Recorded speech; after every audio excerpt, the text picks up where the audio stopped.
એક બાદ આપનું સ્વાગત છે। સમાચારમાં આગળ વધીએ તો રાજ્ય સહિત દેશભરમાં આજે મહાશિવરાત્રીના પર્વની ભક્તિભાવથી ઉજવણી કરવામાં આવી રહી છે।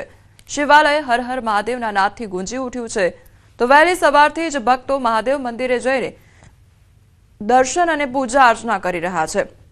તો આ તરફ સોમનાથમાં પણ મહાદેવજીના દર્શન માટે મોટી સંખ્યામાં શ્રદ્ધાળુઓ ઉમટી રહ્યા છે।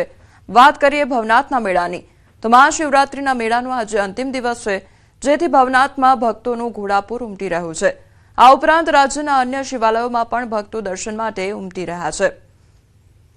તો તમામ એ તસવીરો સામે આવી રહી છે કે જ્યાં વહેલી સવારથી જ ભક્તોની ભારે ભીડ જોવા મળી રહી છે। ભક્તોમાં એક અનેરો ઉત્સાહ પણ જોવા મળી રહ્યો છે અને મહાશિવરાત્રીની આજે ઉજવણી કરવામાં આવી રહી છે। સોમનાથમાં ભક્તોનું ઘોડાપુર ઉમટી રહ્યું છે તો અમદાવાદ શહેર, ઘેલા સોમનાથ, ગિરનાર આ તમામ મંદિરોની તસવીરો સામે આવી છે કે જ્યાં ભક્તોની લાંબી કતારો જોવા મળી રહી છે અને વહેલી સવારથી જ ભગવાનના દર્શન ભક્તો દ્વારા કરવામાં આવી રહ્યા છે।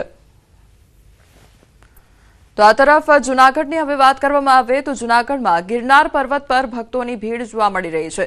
અંબાજી મંદિરમાં મોટી સંખ્યામાં ભક્તો ઉમટ્યા છે તો વહેલી સવારથી ભાવિકો સીડી ચડી મંદિર ખાતે પહોંચ્યા છે અને ચાલવાની જગ્યા પણ ટૂંકી પડે તેવી સ્થિતિ સર્જાઈ ગઈ છે। તળેટીથી દત્ત શિખર સુધી માનવ મહેરામણ ઉમટી પડ્યું છે। હૈયે હૈયું દળાય તેટલી જનમેદની ઉમટી રહી છે। ભવનાથ શિવરાત્રી મેળાને લઈને ઘસારો તેમજ વ્યવસ્થાને લઈ પણ પોલીસ અને તંત્ર ગિરનાર પર્વત પર સજ્જ જોવા મળી રહ્યું છે। કોઈપણ પ્રકારની અવ્યવસ્થા ન સર્જાય તેનું પણ ખાસ ધ્યાન રાખવામાં આવી રહ્યું છે, કારણ કે વહેલી સવારથી જ ભક્તો દર્શનાર્થે ઉમટી રહ્યા છે। હૈયે હૈયું દળાય તે પ્રકારની ભીડ જોવા મળી રહી છે।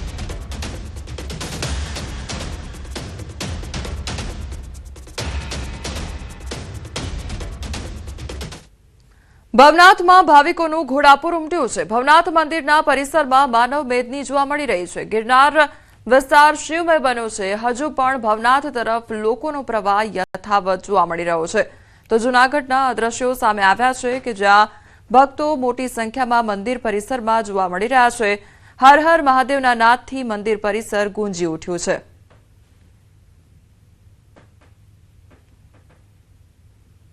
હર હર મહાદેવના નાદ સાથે મહાશિવરાત્રીના મેળાનો આજે ચોથો દિવસ છે, પાંચમો દિવસ છે અને મહાશિવરાત્રીના દિવસે લાખોની સંખ્યામાં શ્રદ્ધાળુઓ અહીં ઉમટી પડ્યા છે। હાલ ભવનાથ મંદિરના દ્રશ્યો છે કે જ્યાં હજારોની સંખ્યામાં લોકોને દર્શન કરવા માટે લાંબી કતારો લાગી છે।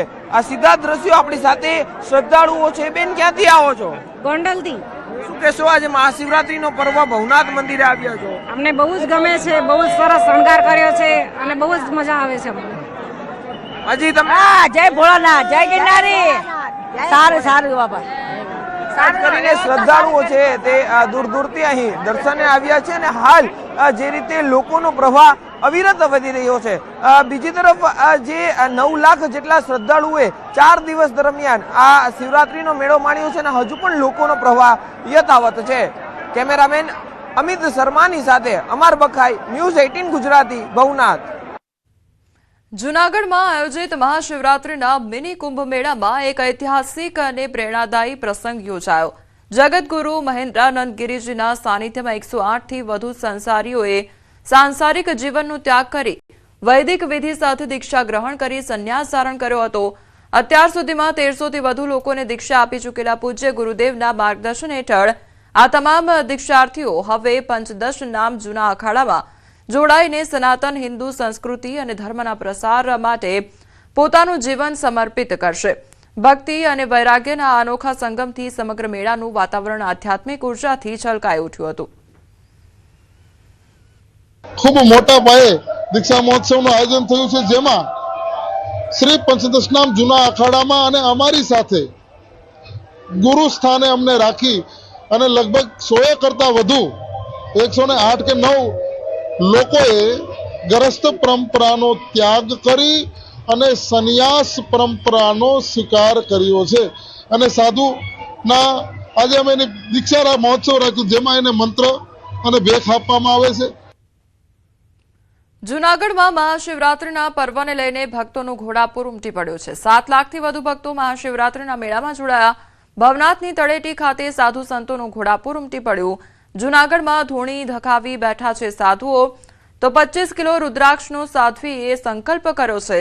11 વર્ષના છોટે સંત બન્યા આકર્ષણનું કેન્દ્ર. રવાડીમાં છોટે સંત કરશે લાકડીના દાવ, તો બાઇકવાળા બાબાને જોવા માટે લોકો ઉમટ્યા છે. બાબા બાઇક પર બેસીને તપસ્યા કરે છે. આજે ભવનાથ મહાદેવ મંદિરમાં શિવજીને થશે ખાસ શૃંગાર. તો રાત્રે 12 વાગે રવાડી બાદ દાદાની આરતીનું વિશેષ મહત્વ. નાગા સાધુઓ પવિત્ર મૃગી કુંડમાં વિવિધ વિધિપૂર્વક સ્નાન કરશે.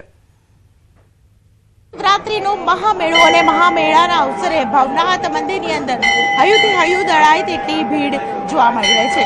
ભવનાથ મેળામાં હું અત્યારે છું ને આજના દિવસનું મહાત્મય તેના વિશે જાણીશું. મંદિરના પૂજારી મારી સાથે છે, તેમની સાથે વાત કરીશું. મને જણાવશો કે ખાસ કરીને મહાશિવરાત્રીનો અવસર છે.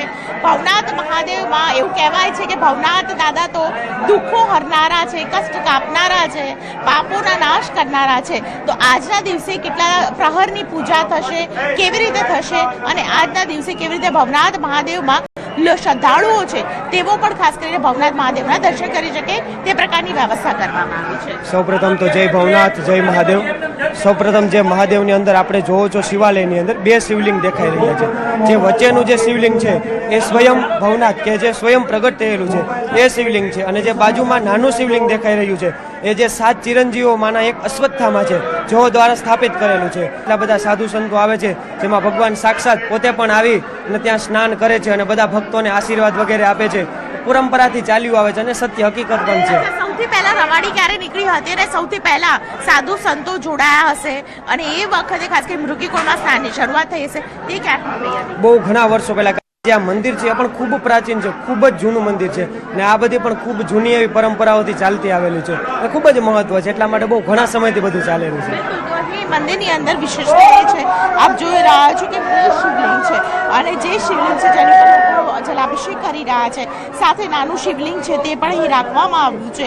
અને 2 શિવલિંગ હોવાને કારણે અહીં જ્યારે ભક્તો આવે ત્યારે સૌથી પહેલા જેમાં જલાભિષેક થઈ રહ્યો છે તેના દૂરથી દર્શન કરી તે પ્રકારની વ્યવસ્થા કરવામાં આવે છે. મંદિર પ્રશાસન દ્વારા વિશેષ પ્રકારે ભવનાથ મંદિરમાં મહામેળામાં રવાડીના દર્શન કરવા માટે અનેક ભક્તો છે તેના દર્શન લોકો કરી શકે છે. કેમેરા પર્સન અમિત શર્મા સાથે દીપિકા કુમાર, ન્યૂઝ 18 ગુજરાતી, જૂનાગઢ. ભોલેનાથ ભોલેનાથ ભોલેનાથ ભોલેનાથ.